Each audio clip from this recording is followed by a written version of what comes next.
Hi guys, it's SkintBoot here, and today what I'm going to be bringing you guys is a No Man's Sky video. And in today's video, I'm going to be bringing you guys something a little bit related to a previous video which I did regarding some changes which we would like to see in No Man's Sky. And in this video, I talked about some pretty ambitious additions to the game which Hello Games would, in an ideal world, like to include somewhere down the line. But judging from that video and the points which I made and a lot of other people made, it became clear that all of the points that were given were great, most definitely, but very, very ambitious. So in today's video, in a similar kind of format to the previous ones, but on the complete opposite side, we're going to be talking about some very, very small but meaningful changes or improvements Hello Games can add to No Man's Sky to just make it that bit better. These points are hopefully going to be a hell of a lot more achievable by the developers and will be actually something that may be added in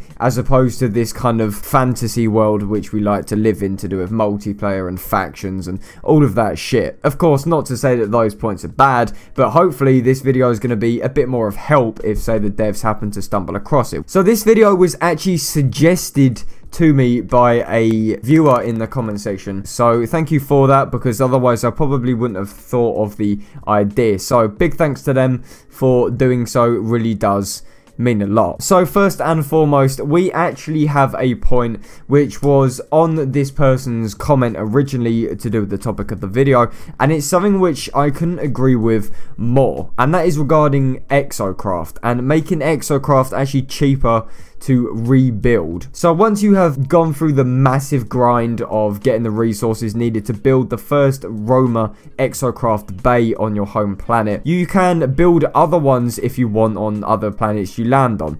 This was an addition to the game which was added in like a little hotfix, which is a really good thing, as before you could only use vehicles on your home planet, which didn't really make that much sense. But this update allowed it so you can build this bay on any planet. So you could land on a new planet, fresh out of your spaceship, and you can build it and drive off, which makes a lot more sense. However, this person argues that to rebuild a Exocraft terminal on, say, like a new planet, it has to be cheaper than the original cost. Now, this makes sense for a number of different reasons, because of course building it for the first time makes sense being expensive. Of course, it's like this goal which you have to get to, but once you've built it, if you're using the same amount of resources each time to rebuild it, that is a complete waste of resources, and actually does put a strain on your whole kind of gathering elements and all of that shit. Because the thing is, it's not cheap by any means. It's not cheap to try and build one of these terminals, and if you're going to be building them a lot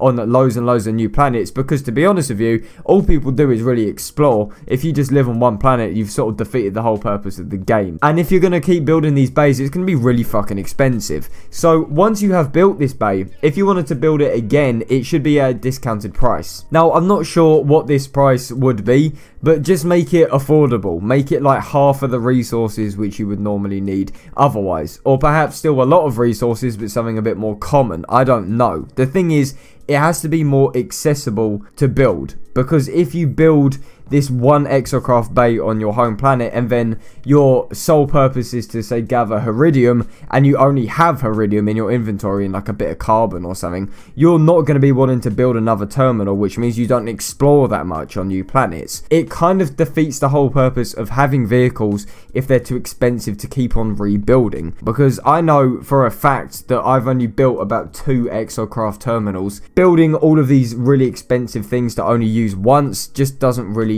make that much sense. So just a little price change would be really appreciated. So coming up next, we actually have something which was improved on in the most recent update, that being the Pathfinder update, but it's something which I think just needs to have that bit more fine tuning, and that is the ability to turn off all of these holding down left click selection things. Now, I don't know if there's a fancy name for this, and I can't really describe it in any other way apart from saying when you talk to people and you select something, you have to hold down the select key as opposed to just pressing it once like most games. In the most recent update, as I said, there was the ability to turn some of these off, which was much appreciated. However, I believe for the future, there should be an option to turn all of them off. I want them all gone. I want the ability to only be able to left click and not hold it down. I don't even know, to be honest with you, why this holding down thing was there from the very beginning. It doesn't particularly make that much sense, especially for a mouse. It just feels extremely unnatural. So in my humble opinion, and I don't know if any other people would agree with this here,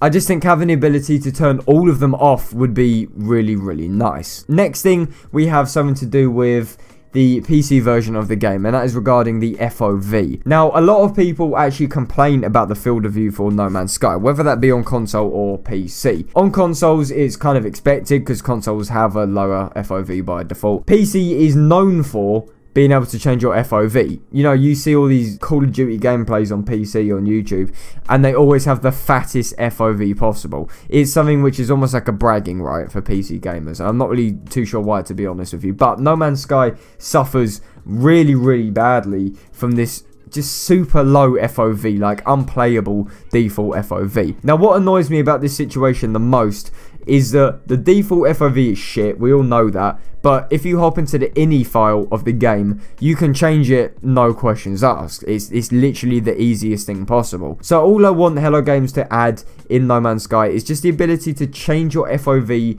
to, say, some of the settings you can do in the ini file, like 150, or maybe even have 200 as the max. Even if it's too high, it's better than being too low, because at the moment you can change your FOV, but like Modern Warfare Remastered, the highest FOV option is just quite simply not high enough, especially when you're used to games like CSGO, for example, or Call of Duty games, or even Verdansk, where you have these fat ass field of view options. It's really, really difficult to play with the default options. So just that little fix would be very, very nice. So thank you for that. Second last thing, we have something to do with space combat, and more to do with these random occurrences of getting scanned by space pirates and then attacked for your cargo. So pretty much, I'm going to be blunt as fuck with you right here. I hate space combat. I hate it to the absolute bone. It is disgusting. It's easily one of my biggest gripes with the game. It's just not fun. It's very, very one-sided, and to me, it's not enjoyable. It doesn't flow nicely. It's just really not that good. And by far, one of the biggest annoyances I have with No Man's Sky is when I'm flying around, going about my business. I might be flying to a space station to palm off some shit that I found. I might just be flying to another planet. Either way, I'll suddenly get a little hostile sub-scan, detected, whatever, and then, oh, would you look at that?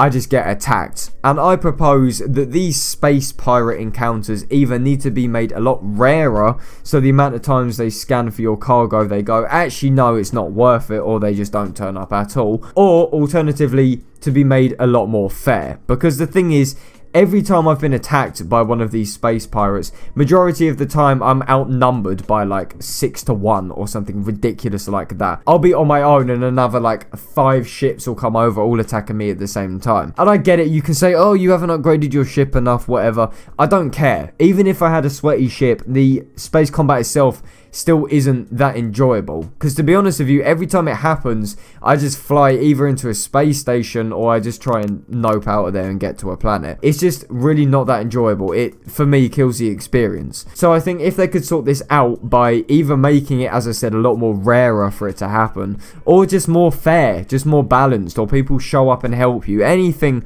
like that, then it will be a hell of a lot better. Pretty much until the day Hello Games releases a overhaul update for space combat, just leave out the battles. They're just really not that good in my opinion. So that's just one thing I personally have a problem with. I'm not sure if a lot of other people do. Maybe I'm just really shit at the game. But especially considering how poor the controls are for PC with flying, it's just not an enjoyable experience. And getting attacked every 5 seconds really, for me, just kills the whole experience of the game. And finally, we have a very, very easy fix to the game, and that would just simply be the option to have more than one save file for each game mode. I honestly thought that this would have been in the game. It's yet another thing which I look at Hello Games and I'm like, what the fuck were you smoking to not include this? It is one of the most basic features easily, and they don't have it, and it's really, really strange to not have it. So pretty much, in case you're aware, you can obviously have your own different save files for each of the game modes, but for the same game mode, you can't have multiple save files for whatever reason. Now, for a lot of people, this won't matter as they'll just start fresh. But for me, where I've wanted to do an actual playthrough of No Man's Sky, I wanted to do like a little series where I play the game. I would obviously have to start from fresh, but I'm not killing off my save at the moment. I don't want to do that. I want a whole separate save for the playthrough. And on the side note, if you want to see that, then let me know and I might consider it at some point. But all I'm saying is that it makes it super duper hard to try and get, say, multiple playthroughs on the go, as opposed to just starting fresh, because no one wants to just kill off their save file and start again unless it's bugged to shit. And then you can also talk about how most of the time your save files just get fucked anyway. You'll get stuck in a hole or something like that, which I think a reset button might be quite useful for. But yeah, pretty much all I want is just multiple save files for each game mode, and that'll be really, really good. It's just a very, very small thing, but it makes a world of difference when it comes to playing No Man's Sky. So that is pretty much the end of the video, guys. I do hope you enjoyed. As always, if you did enjoy, then please do feel free to leave a like on the video. If you guys could also subscribe to MZK, then that'd be absolutely fantastic. And as always, I will see you guys on my next video. This is SkintBoot, signing out.